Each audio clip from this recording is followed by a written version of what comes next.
अस्सलाम वालेकुम viewers, my name is Shahid Hussain. मेरी ये वीडियो बनाने का पर्पज़ है कि मैं इंपोर्ट एक्सपोर्ट के हवाले से गाइडलाइंस प्रोवाइड कर सकूं। मेरे ऑडियंस जो जिससे बेनिफिट उठा सकते हैं वो स्टूडेंट्स, प्रोफेशनल्स और जो न्यू जिन्होंने बिज़नेस स्टार्ट किया है वो इससे बेनिफिट ले सकते हैं।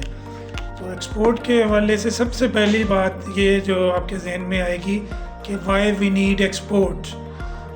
एक्सपोर्ट का एक तो मकसद ये है कि जहाँ पे आपके पास गुड्स जो हैं वो एक्सेस हों, या आप ये समझते हो कि मैं किसी दूसरे कंट्री में ये गुड्स जो है वो एक्सपोर्ट करूँगा तो मुझे इससे जो है वो ज़्यादा बेनिफिट हो सकता है, वहाँ पे अच्छी प्राइस मिल सकती है, तो वो आप वहाँ पे एक्सपोर्ट करते हैं और इससे फॉरेन एक्सचेंज आपके पास आता है। जैसे आई थिंक जैसे आप यहाँ से पाकिस्तान से सपोज़ गारमेंट्स एक्सपोर्ट करते हैं यूके या यूएसए, तो वहाँ से आपको इन रिटर्न जो है वो डॉलर्स या पाउंड में पेमेंट आएगी, जो कि आप फर्दर अपनी इंपोर्ट्स में, कंट्री की इंपोर्ट्स में यूज़ कर सकते हैं।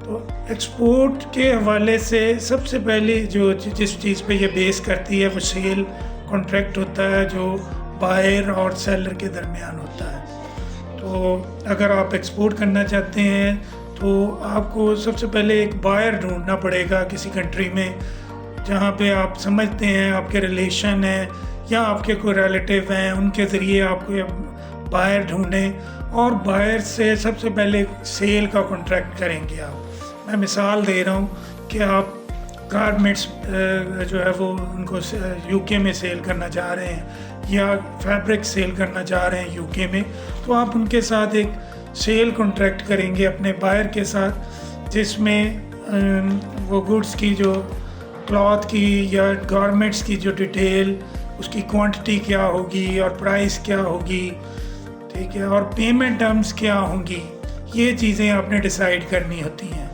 तो कॉन्ट्रैक्ट के अंदर पेमेंट टर्म्स दो तरह की होती हैं, एक हम कहते हैं साइट की पेमेंट टर्म्स और दूसरी डीए की पेमेंट टर्म्स। साइट की पेमेंट टर्म्स को हम डीपी भी कह देते हैं, documents, DP means documents against payment, और दूसरी डीए जो है उसको कह देते हैं हम, DA means documents against acceptance. तो ये दो तरह की पेमेंट टर्म्स जो हैं वो सेल कॉन्ट्रैक्ट के अंदर यूज़ होती हैं।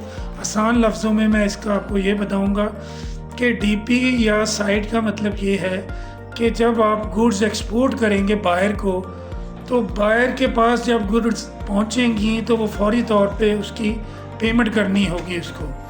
डीए का मतलब ये होता है कि जब आपने गुड्स एक्सपोर्ट कर दी बायर के कंट्री में, तो देन वो आपको एक अंडरटेकिंग देगा कि मैं ये फ़लाँ डेट तक आपको इसकी गुड्स की पेमेंट्स कर दूंगा। तो वो अंडरटेकिंग की बेसिस पे वो आप उसको गुड्स जो है वो एक्सपोर्ट करते हैं, लेकिन ये काम वहाँ पे होता है जहाँ पे बहुत ट्रस्ट लेवल बायर और सेलर के दरमियान ट्रस्ट लेवल बहुत ज़्यादा हो।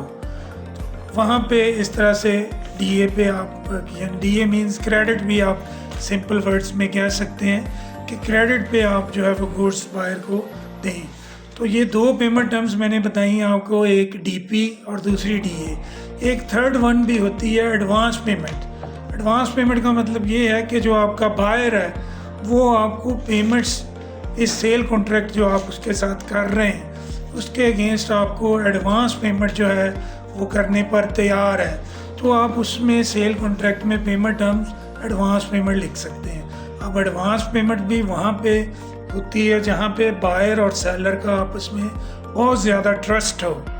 नॉर्मली जहाँ पे कोई रिलेटिव्स हों, बायर और सेलर, या बहुत करीबी फ्रेंड्स हों, तो वहाँ पे वो जो बायर होता है वो एडवांस पेमेंट जो है वो सेलर को कर देता है।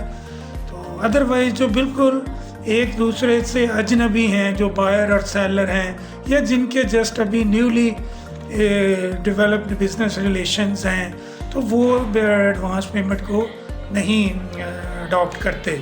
वो नॉर्मली डीपी या डीए की पेमेंट टर्म्स जो हैं वो जो है वो चूज़ करते हैं। तो ये तो बात हो गई सेल कॉन्ट्रैक्ट के हवाले से पेमेंट टर्म्स की।